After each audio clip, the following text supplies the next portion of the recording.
Hi friends, मैं advocate Avinash नंदन शर्मा। दोस्तों, तलाक का केस कहां फाइल करें, इसका क्षेत्राधिकार जुरिस्डिक्शन कैसे बनता है, किस कोर्ट में ये तलाक का केस फाइल करना चाहिए, और अगर गलत फाइलिंग हो गई तो पूरे का पूरा केस वापस हो जाएगा। फिर आपको दूसरे कोर्ट में जाकर पूरी प्रक्रिया फिर से चलानी होगी। तो इसे समझना बहुत जरूरी है कि तलाक का केस कहां फाइल करें।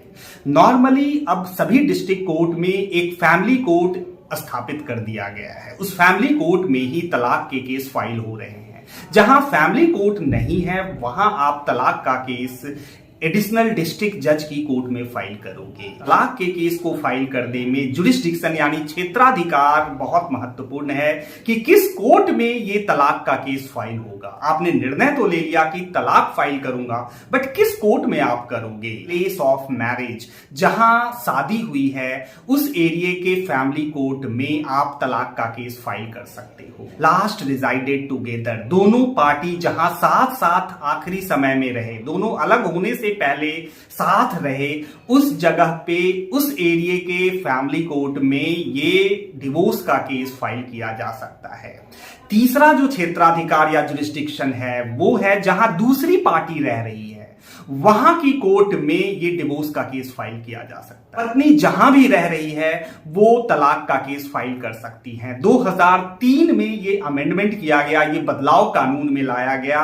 हिंदू मैरिज एक्ट 1955 के सेक्शन 19 जो कहता है कि क्षेत्राधिकार या जुरिस्डिक्शन कैसे बनेगा कोर्ट का, उसमें ये बदलाव लाकर ये प्रावधान किए गए कि पत्नी जहां भी रह रही हैं वहां वो डिवोर्स का केस फाइल कर सकती हैं। ये आजादी पति को नहीं है कि पति जहां भी रह रहा है वो तलाक का केस फाइल कर देगा। चौथा क्षेत्राधिकार जो ये कहता है कि जितने एरिया में ये कानून लागू होता है हिंदू मैरिज एक्ट, उसमें अगर वो पर्सन नहीं रह रहा है यानी कहीं बाहर चला गया, विदेश चला गया या ऐसे क्षेत्र में चला गया जहां ये कानून एप्लीकेबल नहीं है, तो ये केस जहां भी वादी पिटिशनर जो तलाक लेना चाहता है रह रहा है वहां फाइल कर सकता है। अगर दूसरे पार्टी का 7 साल से पता नहीं है कि वो जीवित है और या फिर लोगों ने कॉमनली उसके बारे में नहीं जाना या समझा है कि वो जिंदा है, तो पिटिशनर यानी तलाक लेने वाली पार्टी जहां रह रही है वहां वो केस फाइल कर सकती है। बहुत इंपॉर्टेंट जानकारी है दोस्तों, क्षेत्राधिकार को समझना बहुत जरूरी है कि केस कहां फाइल करें।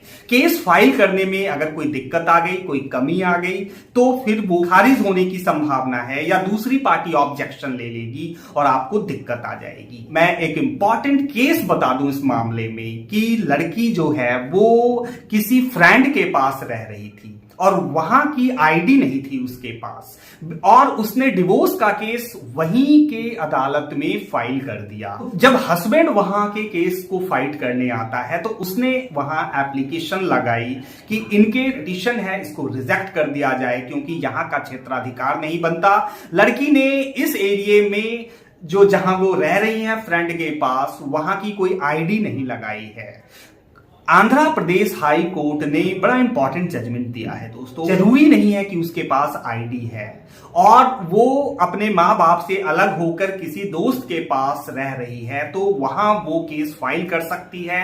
आईडी की जरूरत नहीं होगी, वो अपने एफिडेविट पे दे सकती है कि मैं यहां रह रही हूं। ये प्रावधान आ गए दोस्तों, ये इंपॉर्टेंट जजमेंट भी आ गया। इस तरीके से जो वाइफ है वो कहीं भी डिवोर्स का केस फाइल कर सकती है, लेकिन पति के लिए ये आजादी नहीं है। इसलिए फिर से कंक्लूड कर दूं, प्लेस ऑफ मैरिज पहला, लास्ट रिजाइडेड टुगेदर दूसरा, या फिर दूसरी पार्टी जहां रह रही है ये तीसरा क्लॉज है। ये बड़े क्लॉज हैं जिसके तहत क्षेत्राधिकार बनता है। ये चीजें बहुत जरूरी थी दोस्तों, सरल और साफ शब्दों में समझना, ताकि आप सही जगह सही समय पे सही क्षेत्राधिकार में अपने केस को दायर कर सकें और तलाक की प्रक्रिया आगे बढ़ सके। तो मैं अगली वीडियो में फिर मिलूंगा दोस्तों, बाय बाय।